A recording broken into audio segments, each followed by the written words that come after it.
You are standing in front of the bathroom mirror at 2 in the morning. The house is completely quiet. The tile floor is cold under your feet. You are looking at the lines around your eyes, but you are not really thinking about your face. You are thinking about what just happened, or more accurately, what just failed to happen down the hall. You turn on the faucet, splash some cold water on your face, and your mind goes to work, building the same fortress of rationalizations that men our age always build. You tell yourself that you are carrying a lot of mental weight right now. You tell yourself that the dinner was too heavy or that the wine made you sluggish, and then you play the ultimate trump card. You tell yourself that you just crossed the 60-year mark, and this is simply what happens. You convince yourself that a weak, unreliable physical response is just the cost of admission for getting older, and you decide that the best strategy is to just lower your expectations and ignore it. You turn off the light, walk back down the hall, and make a silent pact with yourself to never speak of it. I know the exact architecture of that silence. I know how heavy it is because I carried it for a very long time. During my late 50s and into my early 60s, I was finishing out a long career as a corporate sales executive.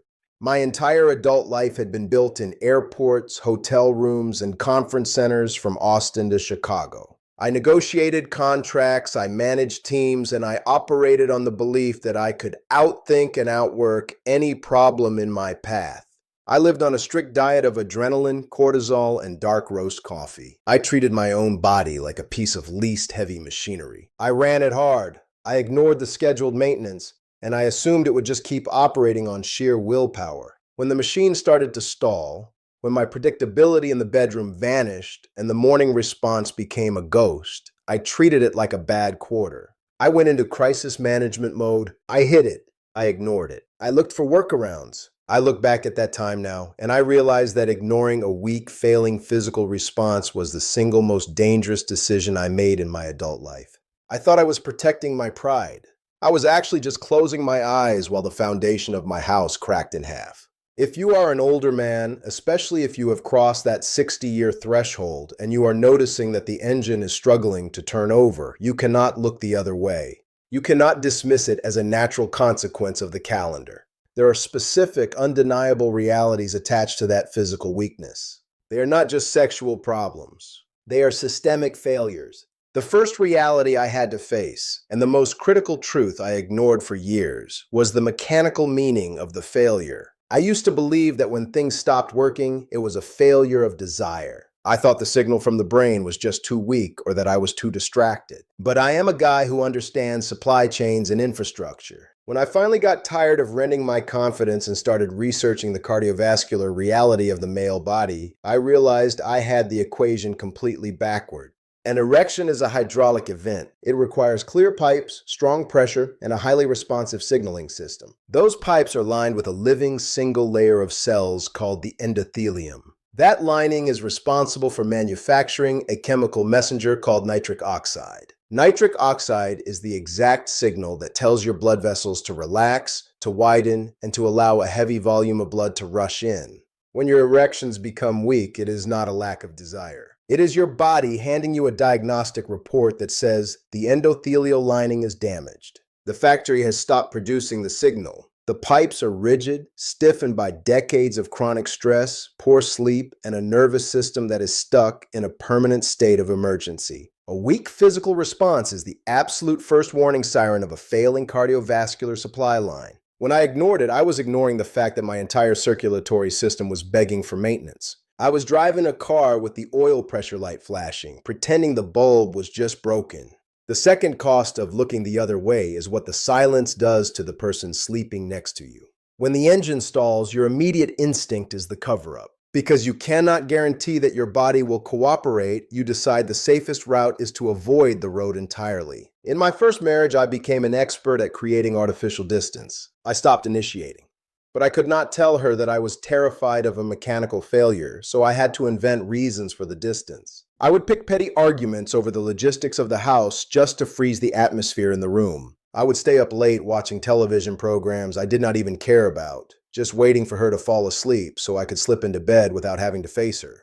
When you avoid the conversation, you do not protect your dignity. You leave your partner entirely in the dark. She does not know about your physical panic. She just sees a husband who no longer looks at her, who snaps at her over small things, and who is constantly pulling away. She internalizes that distance. She assumes she is the problem. Because you are too proud to admit that your infrastructure is struggling, you allow her to carry the weight of your silence. That silent misunderstanding built a massive wall in my house. The avoidance killed the intimacy long before the physical issue ever could. The third reason you can never ignore the failing response is the psychological trap of the chemical patch. When the panic finally outweighs the pride, almost every man our age quietly makes an appointment, sits in a doctor's office, and asks for the prescription. We want the override switch. We want the little pill in the orange bottle. I did exactly the same thing. I sat in a pharmacy parking lot holding a paper bag, feeling a mix of relief and profound defeat. I thought I had solved the problem.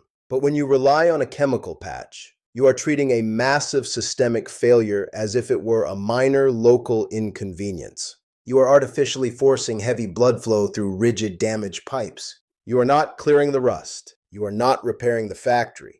You are just redlining a failing engine. Worse than that, you completely outsource your confidence to a chemical. You live in constant fear of the patch failing. Intimacy ceases to be a natural shared experience and becomes a scheduled, clinical event that requires a countdown clock. You never actually rebuild your trust in your own body because you know the engine cannot start without jumper cables. And eventually, if you do not fix the underlying cardiovascular health, the pipes become so damaged that even the pill stops working. When the override switch fails, the panic you feel is absolute. The fourth reality of ignoring the weakness is that it accelerates the physical breakdown of the machine. The male body operates on an incredibly strict policy of resource allocation. If you stop using a system, the body assumes that system is no longer necessary and it stops sending resources to maintain it. When you feel the weakness, when you experience the misfires, your ego tells you to pull away. You stop trying. You avoid the situation entirely to avoid the feeling of failure. But there is a mechanical consequence to that avoidance. When a healthy system operates, the steady volume of blood rushing through the arteries creates physical friction against the walls of the blood vessels. That mechanical friction is the exact trigger that tells the endothelial cells to wake up and manufacture nitric oxide. It is a self-sustaining loop. The more the system works, the healthier the tissue remains. When you ignore the problem and shut the system down, you remove that friction. The tissue begins to atrophy. The pipes become stiffer. The factory permanently scales back production. By trying to protect your pride, you actively accelerate the permanent shutdown of your own hydraulic system. You guarantee the exact outcome you are terrified of. The fifth and final reason you must never ignore this shift is what it does to the horizon of your life. When you accept the lie that a failing body is just the inevitable reality of turning 60, you surrender. You make a quiet, devastating agreement with yourself that the best parts of your physical life are strictly in the rearview mirror. You accept a life of diminished capacity because it is easier than doing the daily, unglamorous work of rebuilding your cardiovascular foundation. I believed that lie until I started to look at the mechanics of my daily habits. I had spent 30 years living on adrenaline. I operated on 4 hours of fragmented sleep. I drank massive amounts of coffee while severely dehydrated. I carried a baseline level of corporate stress that kept my body flooded with cortisol, which is a powerful vasoconstrictor. I was sending my body a constant chemical signal to clamp the pipes shut. It was not my age that was shutting down my system. It was my lifestyle. Realizing that was terrifying, but it was also the turning point of my life. Because if the damage was caused by how I managed the machine, it meant the machine could be repaired if I changed the maintenance schedule. I stopped looking for a patch and I started rebuilding the foundation. The very first thing I had to dismantle was my relationship with sleep. For my entire career, I treated sleep as a weakness. I did not understand that the endothelial lining, the tissue that controls the entire vascular system, only heals when you are in deep, uninterrupted sleep. That is the only time your stress hormones drop low enough for the maintenance crew to come into the building and repair the damage you did during the day. I live in Scottsdale now. I started using the cool desert nights to my advantage. I made the bedroom freezing. I stopped looking at screens before bed. But the most critical change I made was addressing how I brought oxygen into my body. I realized I was a chronic mouth breather. I would wake up with a dry mouth, feeling heavy and groggy. I learned that nitric oxide is produced in massive quantities in the nasal cavity. When you breathe through your nose, you pull that vital gas directly into your lungs and bloodstream, keeping your vessels open and relaxed all night. When you breathe through your mouth, you bypass the system entirely. I started using a small piece of medical tape to hold my lips closed at night. It sounds absurd, and the first week it felt claustrophobic, but I forced myself to stick with it. By the second week, my resting heart rate dropped. I woke up feeling a depth of physical rest I had not known since my 30s. I was finally giving my cardiovascular system the exact environment it needed to run its overnight diagnostics. The second change was how I primed the engine in the morning. My old routine was to roll out of bed, dehydrated, and immediately pour a massive mug of dark roast coffee down my throat. I was taking a body with thick, slow-moving blood and dumping a chemical vasoconstrictor straight into the system.